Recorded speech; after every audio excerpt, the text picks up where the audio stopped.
All right, today's demonstration, I'm just finishing up the jacket using some colored pencils and of course my white as my blender. The blender is really important when you're working with colored pencils, kind of brings everything together and kind of finishes it off. So yesterday I was working on stipple hatching and cross hatching to give this beautiful texture in her jumper that she's wearing. And now I'm just gonna go on top with some different colors such as a really light blue, and that's just gonna kind of finish it off just a little bit. Again, I'm also using my white as my blender, which is an important tool to have. So when you're working with your colored pencils, it's really important that you have a nice wide range to work with. You can certainly work with your basic color set, but what I'm doing is, something that you can mix different colors when you are working with just a basic set of colored pencils, but it's definitely helpful if you're able to get yourself a nice variety, because it's really nice to be able to pick a color that matches almost perfectly. So if you're watching and you actually don't have the same kind of pencils that I do, I can assure you that that is one purchase that is really beneficial, being able to have a nice set. It doesn't really matter your brand. I happen to be using Prismacolor pencils, and that definitely, is a nice brand to have. But I don't mind Crayola.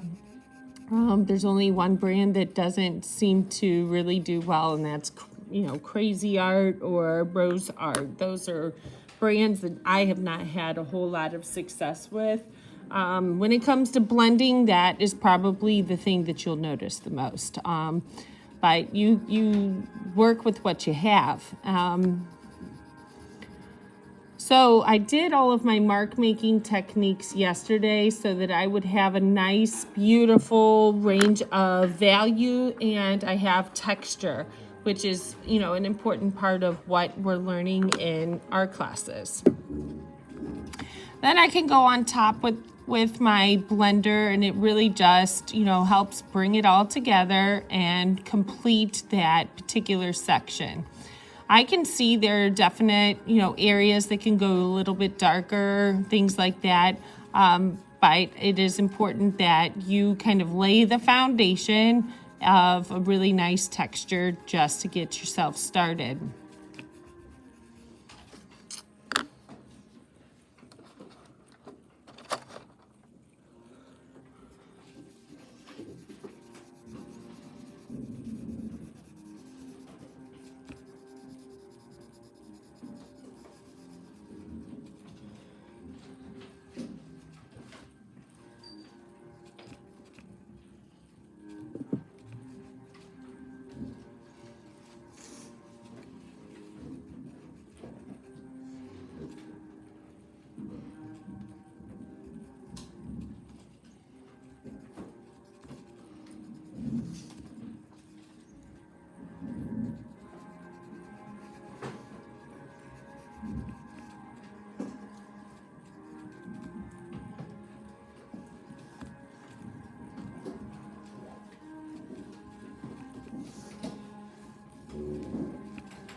One of the rules that I have when I'm working with clothing or painting of any kind of details is that you really want to give yourself a minimum color range, and my number that I work with is 3. That's the minimum in each object or section that you're working with.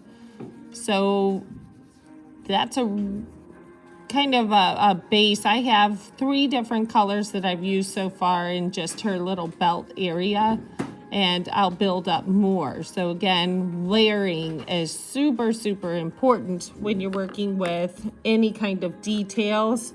Layering on top of each color is going to help bring in that depth and, you know, help to make your object look realistic.